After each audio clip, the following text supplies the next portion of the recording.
Kenyans have been knowing that President William Ruto have been silent on the issue of impeachment of Gachagua, but this is the leaked information from his office to Gachagua's office. You can see I am picking some reports that yesterday President William Ruto called Deputy Gachagua, urging him to resign ahead of the Senate vote. Ruto reportedly offered Gachagua a cabinet secretary position in his government as part of his scheme to keep Mount Kenya in his politic basket.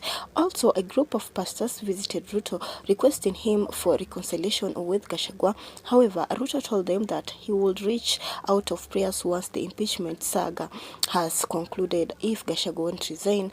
On the other hand, the intelligence team has issued a warning to all Mount Kenya MPs, advising them to refrain from attending any public functions in Mount Kenya due to escalating tensions among residents. The content stems from their recent decisions to support the impeachment of Deputy President Rigathi Gachagua, which has left them being betrayed, and that President William Ruto have been calling Rigathi Gachagua. Although Rigathi Gachagua have not yet disclosed, we know that there isn't anything that Rigathi Gachagua can said to keep it silent. Yeye ni mtu wa kumwaga mtama, ukimwaga mboga na mwaga ugali, and Rigathi Gachagua yet he has not yet talked about President William Ruto calling him, but it is alleged that President William Ruto have been calling Rigathi Gachagua and asking him to resign, and after he will resign he will give him a cabinet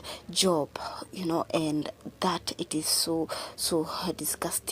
How can you move from a senior position of a deputy president to be a cabinet secretary? The audacity of President William Ruto, and that President William Ruto, he is the one who is pushing this agenda. Forget about the MPs like Kimani Ichung'wah, but it is President William Ruto who want Deputy President Rigathi Gachagua out of office immediately, and this is his demand from President William Ruto. You can just be dropping your thoughts down below in the comment section.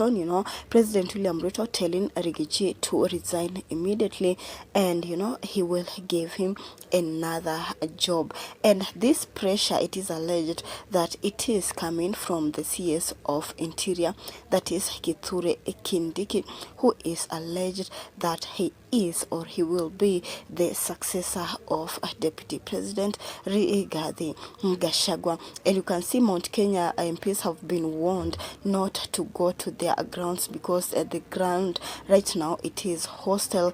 If they go, with tight security, they will not manage, because the ground in Mount Kenya right now it is hostile, and they have been warned not to dare stop in Mount Kenya.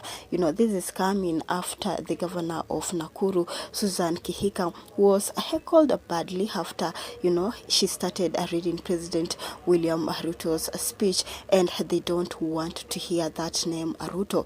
They were just calm, but when they heard that name Ruto, they started heckling. So Mount Kenya ground right now, they don't want to hear that word Ruto, since he is planning together with the UDA MPs and other ODM MPs and women reps to remove Rigathi Gachagua, because it is alleged that it is President William Ruto who paid these people the way he paid on the issue of finance bill, motion of finance bill to pass them.